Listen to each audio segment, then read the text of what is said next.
Hi, everyone. Thanks for joining us in the weekly roundup by the Startup Operator.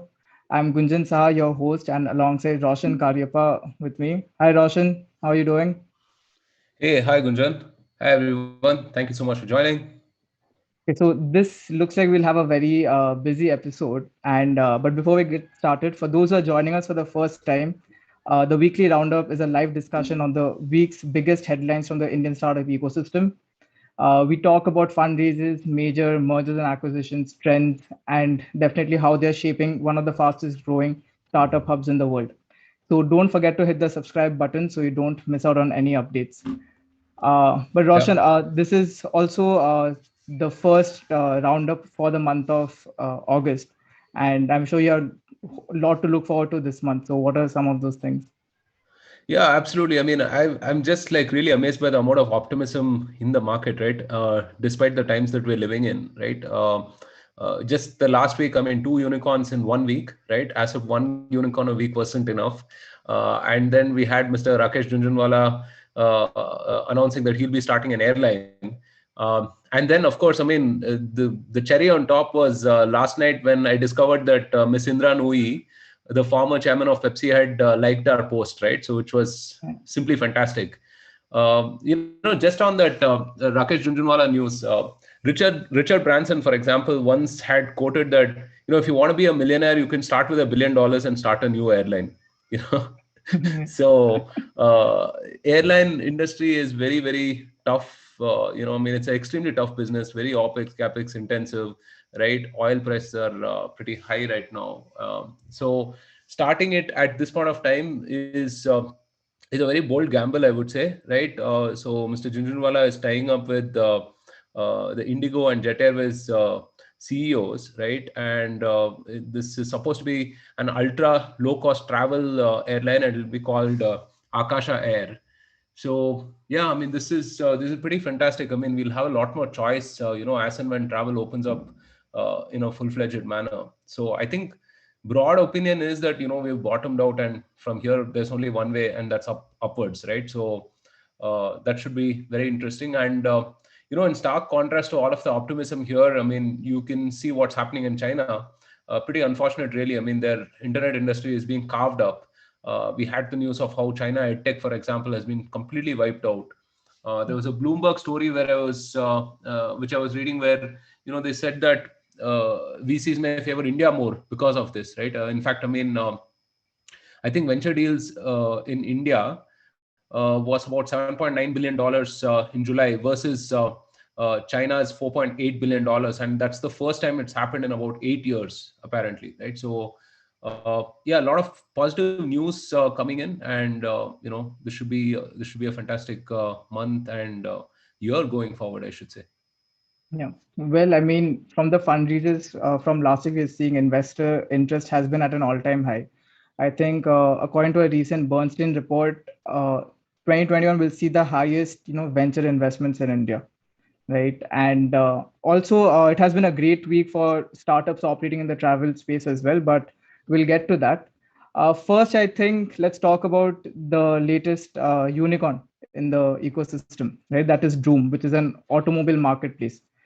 They raised $200 million at a valuation of 1.2 billion, right? And they are saying that before the end of this year, they'll touch a GMV of $2 billion from its current 1.7 billion. And I think they're netting in a revenue of close to 54 million. Now, interestingly, the company has no presence in the US as of now. And I don't think there are any plans to expand into the territory in the next year or so. But having said that, it's already planning for its IPO, and I think it's considering both a listing in either Nasdaq or in India, right? And its co-founder Sandeep Agarwal, I mean, he's a veteran. He was earlier the co-founder of ShopClues, right? And in this pre-IPO fundraise, the investors included 57 stars, 7 train ventures, and several existing investors who took part. Earlier, I think Toyota and Lightbox were backing them since the earlier days. So Droom becomes the 17th startup to become a unicorn, right? And this frenzy is showing no signs of slowing down. Hmm. What do you think? What the second half will be looking like in the year? Yeah, we just spoke about Spinny raising a bunch of money, right? I think it was probably a couple of weeks back. So auto marketplaces, especially for pre-owned cars, has just exploded, right? I mean, this is in So again fast. stark contrast to everything that's happening on the with respect to demand on new cars and so on, right? Because purchasing managers index indicators fell really low for June, right? It actually fell below 50, which means there was a contraction, right? And then we've seen auto OEMs, some of the results weren't really that great. Maruti Suzuki, Tata Motors, their revenue declined. And look, I mean, it's a function of all of the lockdowns, uncertainty overall, right? I mean, and in that frame of, in that frame, used cars are only going to pick up, right? So the used car market in India was valued at some 27 billion in 2020, and it's expected to reach about 50 billion in 2026, right? Growing at a cumulative aggregate growth of around 15% during that period, right? So few different trends that are amplifying this, right? So one is, I think people aren't using public transport as much right now, right? I mean, for obvious reasons, given the lockdowns, given the general skepticism on being in public places and so on, right? So everyone is sort of focused on individual mobility, like really purchasing a bike or a car for themselves for transport options, right? So aside, I think some flexible financing options have emerged as well. Nobody really wants to put some huge chunk of money down on a new car, right? So they're exploring what other options are available. Aside from that, I think the emission standards are expected to change, and there is some again talk that the consumer will have to bear the cost of this transition, right? I mean, there'll be like a price increase and so on. So bunch of these things put together is driving this whole pre-owned cars or used car demand. And if you look at it, the organized sector in this, I mean, it's a very fragmented marketplace even now, right? But the organized sector is growing well above 22%, right? And you can see some of the OEMs, for example, entering the pre-owned space. I mean, we spoke about Maruti True Yeah. Value earlier, right? But Mahindra is doing its own as well, Mahindra first. And in this whole segment, the luxury cars are again a very um, key segment as well, and it's growing tremendously. So the amount of money you can make on this also is pretty cool, right? I mean, Droom, I think the commission varies anywhere between 2 to 2.5% for used cars, and for motorcycles and whatever. And they also charge a subscription fee for dealers and so on, right?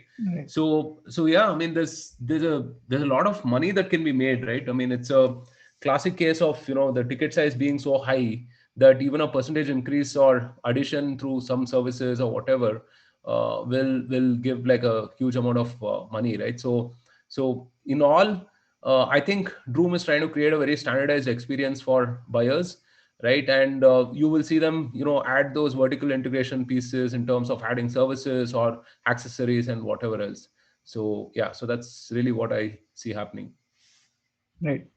No, but even like if you were to take a different perspective on this, the whole car buying experience, right? Car is not like a a day-to-day commodity in India. People still view it as a luxury item, right? So I don't know, like back in 2008, 2010, when this whole Flipkart, Amazon, the whole e-commerce space was booming up. I know my family was very skeptical of making online payments for things which were costing 1,000 to 2,000 rupees, right? Yeah. So right now that entire consumer behavior shift of like trusting a digital marketplace for buying a luxury item, that's also it's very interesting to see how Yeah, that will also play we've out. certainly come a long way, for sure. We've certainly come a long way. Yeah. So, but Droom wasn't the only unicorn last week. We had B2B marketplace Off Business also joined the club. They raised a $160 million round, which was led by SoftBank's Vision Fund 2. Off Business is a tech-enabled platform that facilitates raw material procurement and credit for SMEs with a focus in the manufacturing and infrastructure sectors. They are growing at a rate of 4x year on year, and I think they are aiming to be profitable with a $1.1 billion revenue by next month. Existing investors were Matrix Partners India and Falcon Edge Capital. They also invested in the round. And it's very interesting to note that Off Business, which was just founded in 2015, right? They ranked 17th in the Financial Times top 500 high growth companies in APAC region for April last year. And apart from being a platform marketplace, off business also has two SaaS products that helps increase scale, right? It's called Bid Assist and SME Assist. Bid Assist has now moved international with the sourcing of global tenders for Indian companies. And Off Business said that these SaaS products by themselves, right, they're growing 2x year on year and are already independently profitable. But earlier in the year, we have seen other B2B marketplaces join the Unicorn Club, right? We had Moglix, we had Inframart. So how are you seeing the B2B marketplace in India evolve? Oh, I mean, it's on fire, really, because if you look at the B2B commerce platforms right now, Inframarket is a unicorn, Moglix is a unicorn, right? Bizongo raised, I think, about 50 million something. Zwork is valued at 600 million, right? And they're solving a very, what do you say? I mean, they're solving a very pressing need, right? Because they're operating in a fragmented market and standardizing it through technology, right? So, yeah, second unicorn of the week. I think Off Business enables procurement of various things, right? I mean, heavy machinery, food processing, metals, so on and so forth, right? So we had a conversation with Aniket, who's the CEO of Bizongo earlier, and he spoke about various aspects of business. And in that interview, I had asked him, how do you run three businesses in one, right? Because if you look at it, it's a marketplace, plus you have financing options, and plus it's a SaaS software they have SaaS software products also, right? Which is the case with Off Business as well, right? So multiple lines of business and huge market to play with. So I'm not really surprised that they're attracting as much attention. And again, I mean, they will again vertically integrate, right? They'll figure out what are the what are the products, or what are the businesses within which they should sort of vertically integrate. And in fact, I mean, I think the founder also mentioned this, right? So he said, we want to grow through acquisitions, right, and increase our profit margins in uh, um, certain sections of the space itself, right? So yeah, and you add to this some of the macro stuff that's happening, right? I mean, we skipped the whole manufacturing economy and moved directly to services. But you're seeing over the last 2 3 years especially, there's a huge push, right? I mean, whether it's Make in India, Atmanirbhar Bharat, PLI schemes, which we've spoken about earlier, profit linked incentives, right? Even GST, which is a standard tax throughout the country. And then post 2020, with everything that's happening with the non-China wave as such, right? So supply chains are bound to shift, and Indian manufacturing is going to gain, right? So yeah, it's a combination of both these macro and micro factors that's resulting in a lot of activity in this space. So, I mean, even in the B2C space, right? Last week we covered Byju's, and this time we have another, a leading edtech platform. I don't know if many people know about this, but Rio TV was actually founded by ex Unacademy employees Saksham Kesari and Prakash Kumar in 2019. And with Unacademy's eighth acquisition in 16 months, these two former employees joined back the Unacademy umbrella. They recently bought out this live streaming platform. Existing investors Secure Capital India's Surge, Lightspeed India, AET Fund, founder and former CEO of Redbus, Fanindra Sama, and former country head of Google Mobile, Mahesh Narayan, will fully exit the company with this acquisition. Within just a year of launch, Rio TV has garnered close to 5 million users and over 10,000 live streamers, and majority of this demographic included college students. Currently, the edtech market is dominated by Unacademy and Byju's, and the domestic market is estimated to be worth $19.7 billion by just 2030. But last week Byju's, this week Unacademy. I don't. These two players are really going head to head, right? Yeah. I mean, in some sense, there's a case of the prodigal sons returning, right? So, Unacademy hiring their ex-employees who started up. Probably a good time to just, start up in edtech. I mean, at the least, at the least, I mean, you'll get acquired by one of these people. I think. I'm only kidding, guys. I mean, relax. But I think So, it's a great time to start up any startup, right? I mean, earlier we said Zomato, you give me yeah. enough money, I'll start a food delivery business, and now, I mean, edtech is all the rage right now. Yeah, it is. And, we've made the case for why EdTech is a multi-decacorn business, right? So much of headroom to grow, and the pace at which it's growing, especially, amplified by the pandemic. And I mean, just as Byju's will corner, supply, Unacademy is doing the same thing, really, and they're growing at a crazy pace. And given online education is just hardly 1%, maybe little over that in India, the domestic market demand itself is so huge that multiple players like this can emerge. Although at this point of time, it seems like a sort of a duopoly between Unacademy and Byju's, right? And yeah, I mean, this is a positive thing for sure. More options in the education space is always beneficial, right? So yeah. Yeah. So, see, all these Byju's and Academy, these are educational applications for the mobile, right? But do you know which is the most used mobile application in the world in terms of daily usage every day? Most used mobile application in the world, Yeah, I WhatsApp? mean, No. no, it's not WhatsApp, but I mean, it's definitely not Facebook, right? Hmm. Facebook clocks in around 33 minutes on an average per user every day. Mm-hmm. But beating Facebook in this stat, we have our homegrown Mohalla Tech, who is the parent company behind Oh, Moj and wow. ShareChat. The average user spends 34 minutes on Moj every day, and they get 4.5 billion views daily, right? And recently they raised $145 million as an extension of its Series F funding round, currently valued at $2.88 billion. The round was led by Singapore state investor Temasek, more strategic ventures, along with Mirai Naver Asia Growth Fund. This regional language social media platform, together Moj and ShareChat, they jointly command a monthly user base of 340 million people, right? And I think over the past weeks, you're seeing a huge increase in investor interest in the regional content platform, Hmm. right? So what is your take on this? Yeah, that's true. Pratilipi crossed 30 million active monthly users just last week, right? And then we've spoken to Bisu of Kuku FM as well, and I think Kuku FM is around 28 million downloads.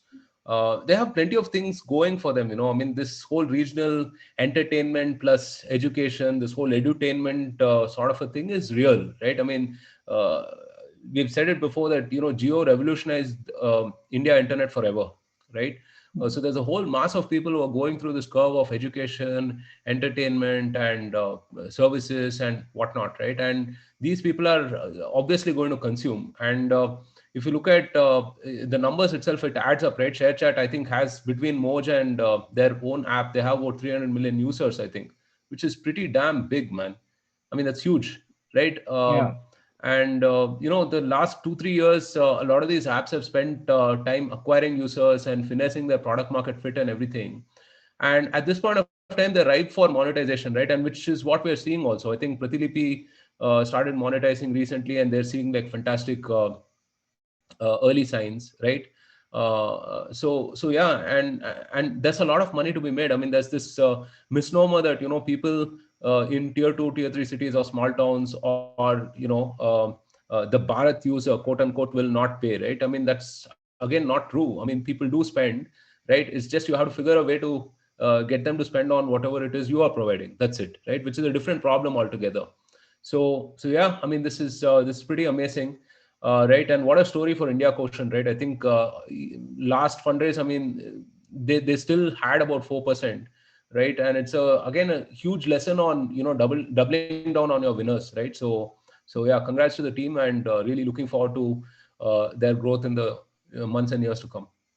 Right. So as I earlier mentioned, like last week was great for travel startups as well. I think overall they announced a $95 million in fundraisers.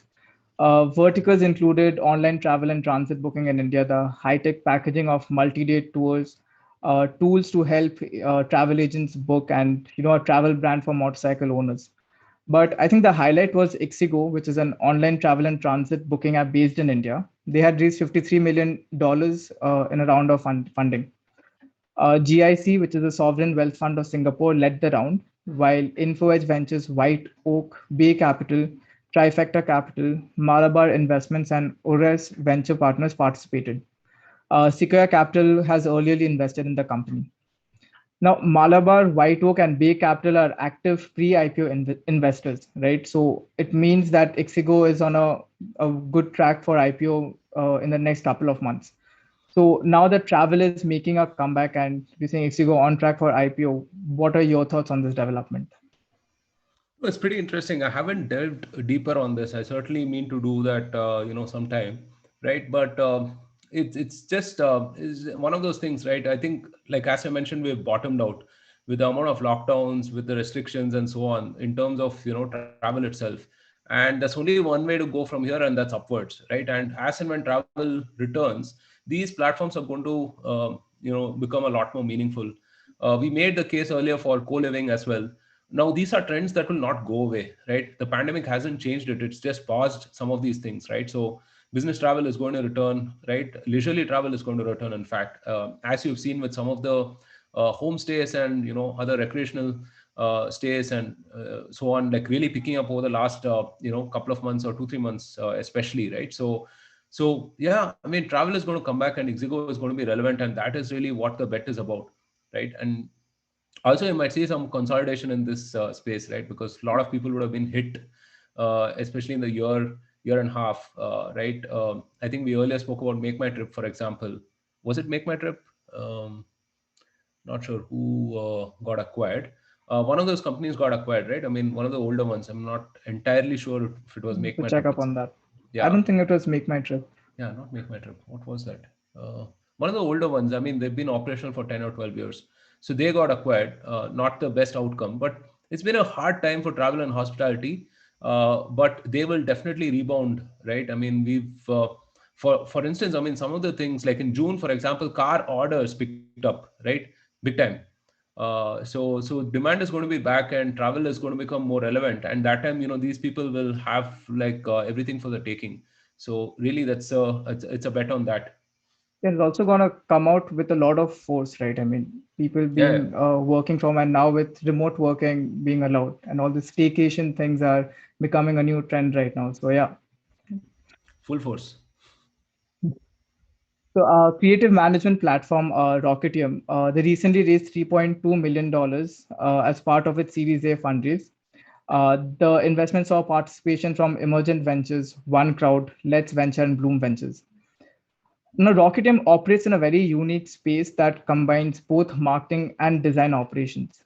It enables marketers to launch impactful campaigns at speed and scale for display advertising, push, and in-app engagement. Companies such as Big Basket, Curefit, Meesho, and Urban Company rely on Rocketdm to increase their design productivity by up to 90%. I mean, that's what is claimed. And close to 300 million internet users see and engage with visuals made with Rocketdm. So there's high chance that most of the graphics that we see on our day-to-day lives could have been designed by Rocketdm. Now, many folks consider Canva, InVideo, and Lumen 5 to be competitors directly, but while they provide templates, Rocketdm is more focused on users who want to import their own designs from Photoshop and After Effects. So, Roshan, you are a marketer, right? So, do you think this is the sort of tool that can help marketers with A/B testing, customers targeting, formatting for digital platforms, and everything? See, not just marketers, right? See, what Rocketdm enables is design at scale, right? So even if you were to, present the problem to a designer and say that, hey, you know what, I have 400 banners that have to be designed with slight changes on the font and graphics, the person will balk, right? I mean, it's not the most easiest thing to do, and yet, I mean, it has to be done, and yet it's like so frustrating, right? So Rocketdm solves a real need, and Satyaj is a great entrepreneur. He's been with Taxi for sure earlier, one of the early product guys there, has seen that whole cycle of scale and acquisition, and he's building a fantastic team. So we spoke to him very early in the startup operator journey. Do check it out, growing through principles, how to build product. A lot of good stuff on that front. Congrats to the Rocketdm team. They have a fantastic product. I've seen the product, right? And yeah, SaaS business, man. All right. So, we had a very interesting tweet put out last week by Elon Musk, right? He said that Apple App Store fees are a de facto global tax on the internet. And I think to that, Vijay Shekhar Sharma, the founder of Paytm, he took a jab on Google Play's 30% tax, right? And that is excluding GST, which is higher than the business tax on India's internet ecosystem. Now, we have spoken to many founders, right, for whom this is a major challenge of deploying their application in the App Store. and there has been, multiple efforts made to build a app store for India, Mm. right? How do you think this is gonna play out? I mean, what's happening over there, you think? Oh yeah, it's a no-brainer. I mean, so the app economy is a $1 trillion economy that's just gated by two companies, right? Apple and Google. I mean, how can that be? You don't have a precedence anywhere else, right? So it's beyond question at this point of time that we need to rethink this, right? So Ramesh Kailasam, who's the India Tech CEO, has written a fantastic primer in Swarajya. I highly encourage everyone to check that out, right? It gives you a 101 of what's really happening. And we've made the point earlier as well, right? I mean, we've had Kuku FM founder Bisu, for example, talk about the trials and tribulations he went through, right? When his app was just kicked off the store for no apparent reason. And, there was a 12-hour or, probably a one-day lag between support queries being resolved and so on. So, see, these people basically, I don't want to use the word new, don't want to use the phrase neo-colonizers, but they treat us in a second-hand fashion, right? I mean, they don't even have teams here. They don't pay taxes here, right? At the same time, and we are contributing a ton of revenue to them, right, through all of this economy. And we have the highest, one of the highest developer bases here in India. So it's beyond doubt to me that some kind of regulation has to step in, right? And it's sad that Google and Apple haven't been proactive on that front and have just simply behaved like mafiosos, right? I mean, look at the fees that they charge, right? I mean, okay, fine, getting on the platform, $99, whatever, that's still fine, right? But then look at in-app purchases, for example, 15 to 30%. Give me a break, guys. Like, payment transaction everywhere else is like going down to zero, and you are going to say that you're going to charge 15 to 30%, right? And then you're going to arbitrarily, like, knock off people's knock people off the store and for no reason and whatnot, right? I mean, call it a quote unquote violation. I mean, that's not done. I mean, they're being entirely discretionary, and I wish they had been a little more transparent, right? I mean, I really, really wish they had been a lot more transparent and a lot more proactive on this regulation, but they haven't, right? And so I think, the government has to step in. I mean, Indian entrepreneurs have to step in and do something about it. I mean, we've discussed Indus App Bazaar, for example, and it has some 400,000 apps. And that's another route that one can explore, right? I mean, some of these folks should just tie up with the OEMs and get these apps, get an alternate store there, right? Because uh, otherwise, I mean, this is just like one of the biggest markets that's just been gated by two people, right? So that really can't happen. So yeah, I mean, and not just on the monetary front or the innovation front, right? I mean, it's also a huge security concern, I would say, right? I mean, the fact that at the end of the day, Google and Apple are American companies, right? Let's not kid ourselves that there'll be this supranational United Nations sort of people who will do good for all types, right? They will obviously prioritize American interests over everything else, and them accruing this amount of power and us willingly ceding this power to them is just not done, right? So yeah, there's that. See, but we have seen companies like Samsung come up with the Bixby store. We have Oppo Marketplace, right? But major challenge for mass adoption is the distribution, right? So nowadays you look at, okay, App Store is there on all iPhones, right? And that's the only manufacturer of iPhones. But if you look at Android, there are multiple companies manufacturing Android, but it's completely owned by Google, the App Store market, and that comes by default. So don't you foresee a lot of challenges in getting the public to adopt an independent App Store, which they, for one, won't be able to download from the App Store directly because Google will not allow it? See, they will be mandated to allow. That's it, right? I mean, so there are two ways of looking at it, right? I mean, I typically I don't like this, regulation, guardrails, and those kind of things, right? But that is bound to happen because companies have not been proactive on this front, right? If you're going to run it as your own fiefdom, then well, I mean, it's act or be acted upon, right? I mean, I always prefer I always prefer a solution on the innovation front, not on the regulation front. But if that hasn't happened, then I mean, we're going to see that happen, right? I mean, we're going to see regulation of some sort. So yeah. All right. So this is also a very interesting development taking place, and I think we'll have our eyes out on this. Um, So yeah, Roshan, let's talk about some of the episodes we'll be putting out this week, right? One is your conversation with Ajay Kumar, who is the co-founder and CEO of the House Monk, and you're gonna be talking with him regarding building an operating system for the real estate market, right? And the second episode we'll be putting out will be with Kumar Vembu, who is the founder and CEO of Go Frugal Technologies, and with him the conversation will revolve around building software for Indian retail. Yeah. So can our listeners get some insights into like what the episodes will be about? Yeah, so Mr. Kumar Vembu is also Mr. Sridhar Vembu's brother, right? So we have one of the Vembu brothers on this podcast, right? Very interesting journey. He was also one of the early Zoho folks, right? And while Zoho built for the world, Mr. Kumar Vembu, found a need to build in India for India itself, right? And Indian retail is not, not a very easy market to build for, but it's been a 15, 16-year journey, and they've done a fantastic job in terms of understanding what Indian retail requires and building for them, right? Being super relevant for them.